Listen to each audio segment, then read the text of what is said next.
a tiny sheikhdom on the Persian Gulf that is energy-rich and strategically located. Qatar is also, as Ed Bradley reported when we ran this report for the first time just before the outbreak of the war, one of the most interesting and progressive countries in the Arab world, and one of America's closest allies and best friends.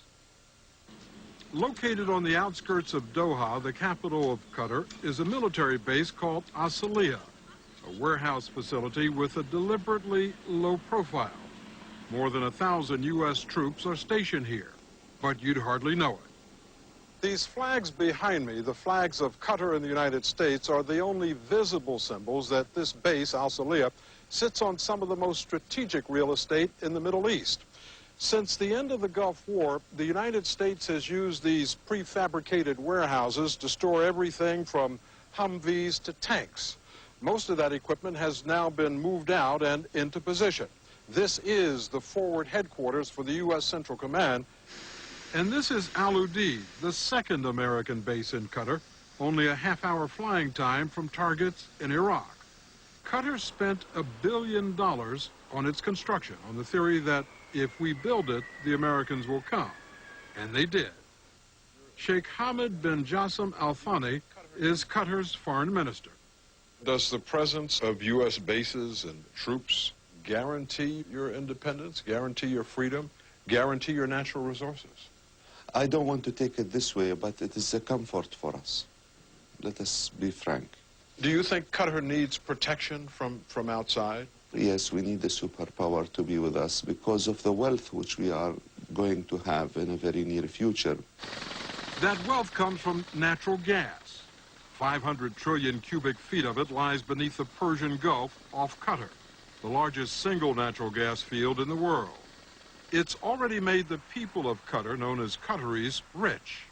Within 5 years, it's estimated that per capita, they will be the richest people in the world. By any definition, life for Qataris is good. Education is free, and so are all the utilities. Housing is subsidized, and that's just the beginning.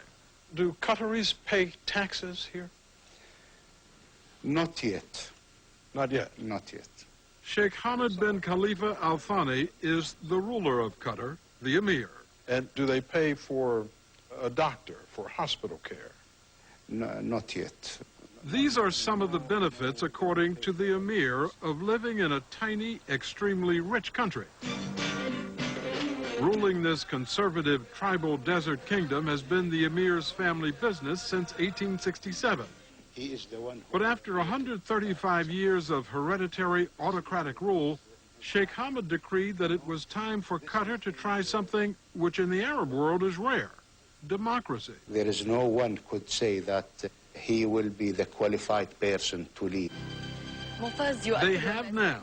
When the Emir created Al Jazeera, the first independent satellite news channel in the Arab world, he put Qatar on the map, broadcasting controversial interviews, Osama bin Laden communiques, and talk shows that frequently criticize other Arab regimes. Since then, Sheikh Hamad's held the first elections in the country's history, has given women the right to vote, and authorized drafting the country's first constitution, to be followed by parliamentary elections.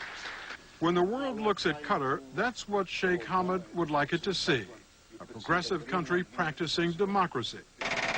It will certainly see construction. There is so much building going on in Doha, it looks like the entire city is getting a facelift. Well, I think it's supposed to. The Emir, who likes to see how the work is going, regularly drives himself around town. Do you ever get stuck in a traffic jam? This is normal. Yeah, when I'm driving alone, this is normal. And people recognize you? Yes, yes, I know. What do they say? Oh, some of them blow his horn and the police take ticket because it's not allowed to blow your horn. You know. He drove us past miles of new developments, everything from new homes to new office buildings, to modern hotels that are literally growing out of the desert. It's all part of Sheikh Hamad's vision to transform his country from what used to be one of the most conservative and traditional countries in the Middle East into a cultural and educational mecca. a dream shared by his wife, Sheikha Moza Nasser Al-Misna. And his dream to this country, and I've tried to help in any way I can. You're a good team. We are. I hope. So far we are working good. Good morning, Your Highness. Good to see you again. In a country where traditionally women are not seen or heard in public, Sheikha Moza's role as Qatar's first First Lady is groundbreaking. Her Highness Sheikha. She has addressed the United Nations, is now a UNESCO's Special Envoy for Education, and has become a strong advocate for educational reform in her own country. Without education, we can't achieve anything. Without citizens who can conduct civilized debates and can decide for themselves what to choose and whom to choose for their political life, we won't be able to achieve anything. So you think education helps to build a country? Definitely. And the Qataris are literally building on that belief on 2,400 acres on the outskirts of Doha, a site where the Sheikha wants top universities from around the world to set up branch campuses. It's called Education City. The actual construction started 1996. So far, they've attracted 3 universities, 2 from the United States, and they're negotiating for more. And all of this is funded by His Highness. everything. Everything. The universities don't have to pay a dime. All they have to do is offer the same education here that they offer in America. So what is this building, these buildings under construction over here? Okay, this is the Cornell Medical College. When it opens later this year, the Cornell Medical School in Doha will train 50 doctors a year in one of the most modern and sophisticated medical schools in the world. How did you convince so many American universities to come here and start these programs literally in the desert? So I think it was obvious from day one that we had commitment, and we are ready to fulfill our commitments. So far, fulfilling that commitment has cost the Emir over $1 billion, and they're still spending. Last October's official opening of the Cornell Medical School was a royal event. The Emir and the Sheikha appeared together in public for the first time.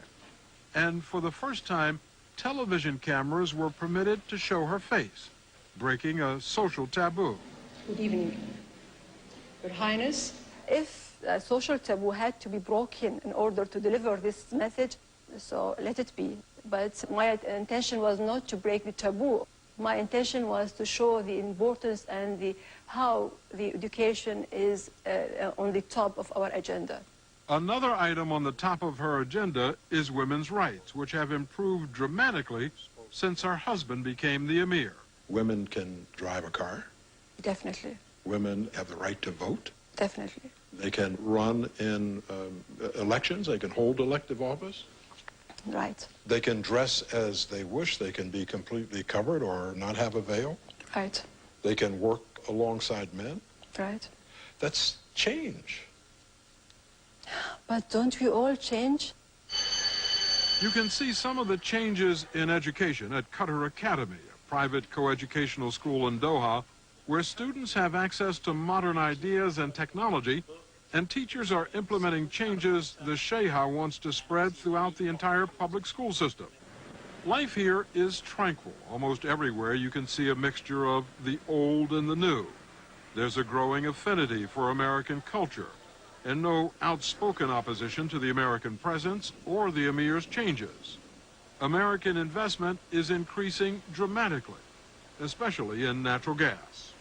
If we go back to 1993, 94, the American, they invest in our country around $200 or $300 million. Now it's over $30 billion American investment here in Qatar. So in less than 10 years, it's gone from about $300 million to over $30 billion. Over $30 billion, and it's going to increase. So I think this should be a good relation for you and for us. It's good for the U.S. because it provides bases that can be used in a war. It's good for Qatar because the American military presence provides protection for the Emir and his reforms. Reforms that have made Qatar a role model for change in the Arab world. Sheikh Hamad knows he has to change his country while he can, because he also knows that the last two emirs before him were overthrown. If I come back in 10 years, what will it look like here? Well, first, I hope you find me facing you in the same chair. And I'm sure you will find a big change. From an American perspective, the biggest change so far has been the Pentagon's decision to move the most important Air Force command center in the Middle East from Saudi Arabia to Qatar.